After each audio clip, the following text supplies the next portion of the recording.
Hey everybody, Dr. Imholt here. I'm not talking about fiction books today. I'm not talking about fantasy books today. I'm not talking about anything other than space travel, where we're at and where we're going and when we were supposed to get there.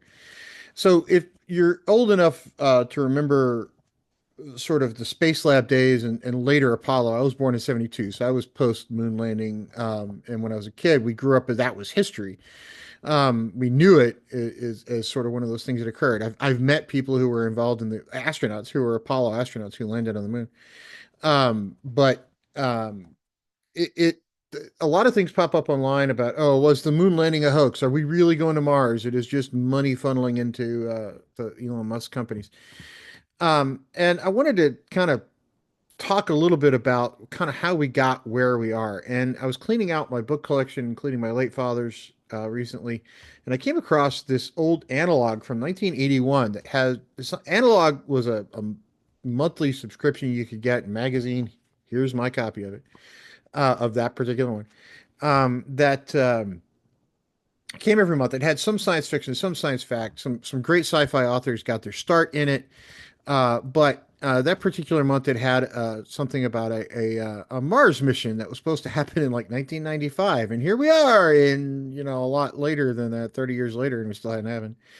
So it made me curious. Like this was a 1981 article written about a 1995 lunar mission. So I opened it up and I wanted to kind of read to you a little bit about from the front of this thing, just a couple of part, a small part of it that really kind of pushed made me think. Okay, now in the Apollo missions, we took chances. People could have died, and people did die in some of those things. I mean, we could have been much worse, but people did die doing that stuff, and we became a very risk averse country after we landed on the moon during the Cold War because we were just focus was elsewhere.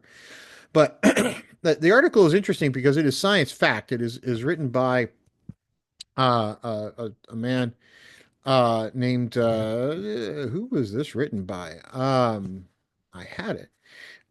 This was written by Bob Parkinson.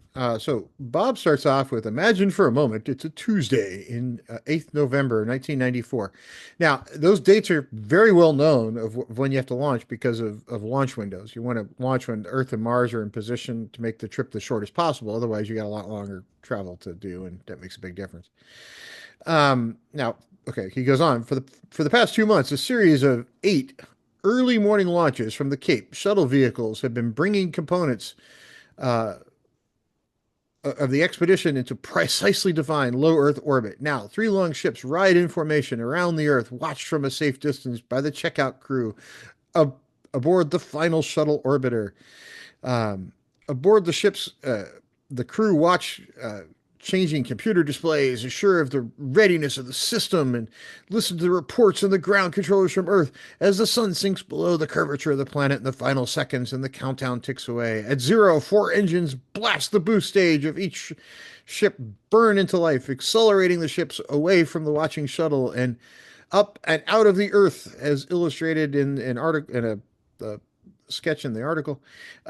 First manned expedition to Mars is on its way. Now, that would have been great if that had happened in 1994. It didn't happen.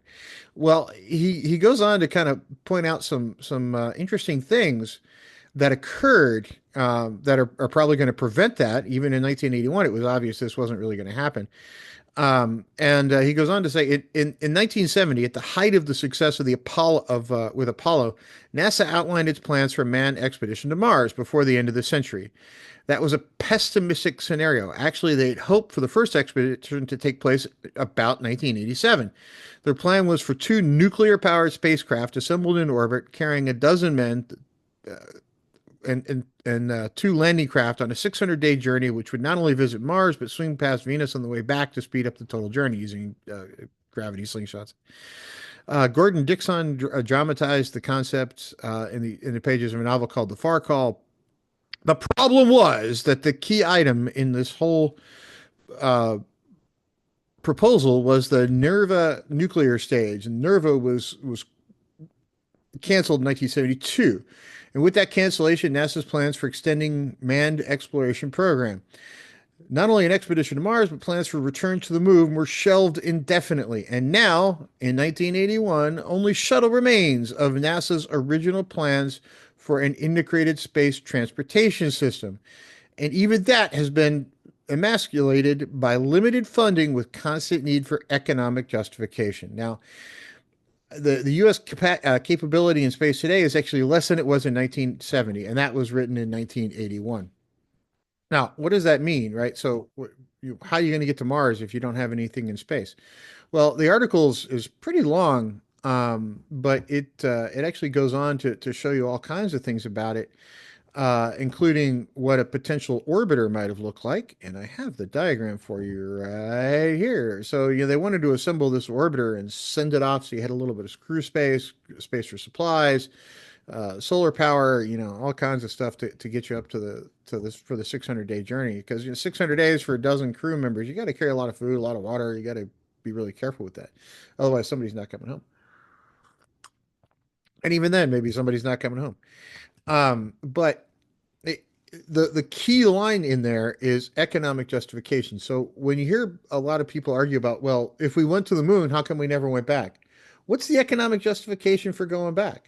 It's expensive to get up there, or it was. Um, and a lot of times that economic justification, key word there, is what didn't let it get through Congress. And that's fine because if there's no economic explanation for it, if you can't even come up with a good, hey, here's a scientific reason to go to the moon other than we want to, um, it kind of lends itself to the question of why do we want to send people back? It's dangerous, it's expensive, it comes with all kinds of problems, and if it's not justifiable, why do it? Especially now, you could do a lot of things with probes, and we've done a lot of things with Martian rovers and whatnot, and that's because of that economic justification. Now, the reason we're going or potentially going now, and the reason it's a bigger deal now, is SpaceX came along and reduced the cost of that rocketry.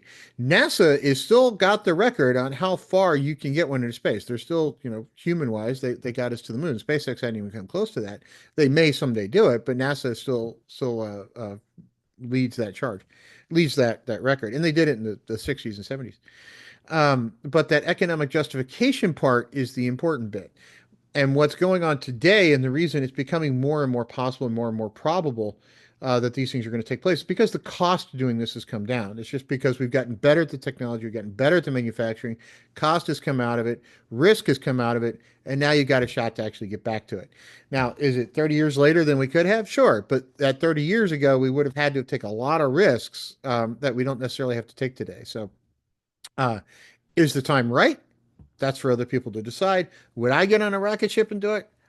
I, probably, but nobody's asking a 53-year-old out of shape scientist to do it. So, if there was a way I could get on it, I would do it. I'd get my ass in shape and go.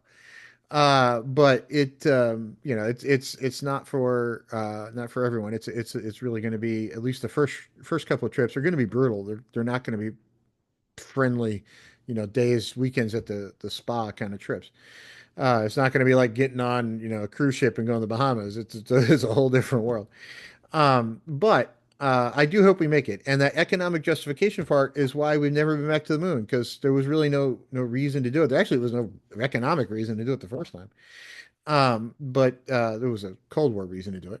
But are we going back to the moon? I really hope we're sending people back to the moon. Are we going to Mars? I really hope we do it. And I hope we do it in my lifetime. I'd love to see it. I'd love to go, but it's not probably not going to happen. So I hope that helps people understand that even in the 80s, we kind of knew that this was going to get kicked off. And it wasn't going to happen in the 90s.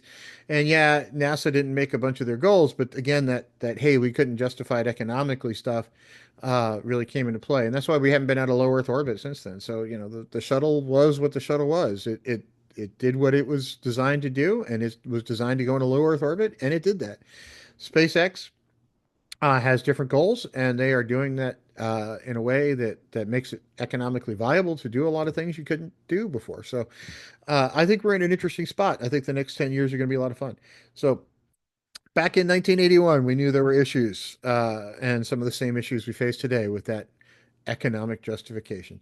So I hope that helps clear it up for everybody. We did land on the moon. Anybody who says we didn't, it wasn't Stanley Kubrick. It wasn't some grand conspiracy. We were there.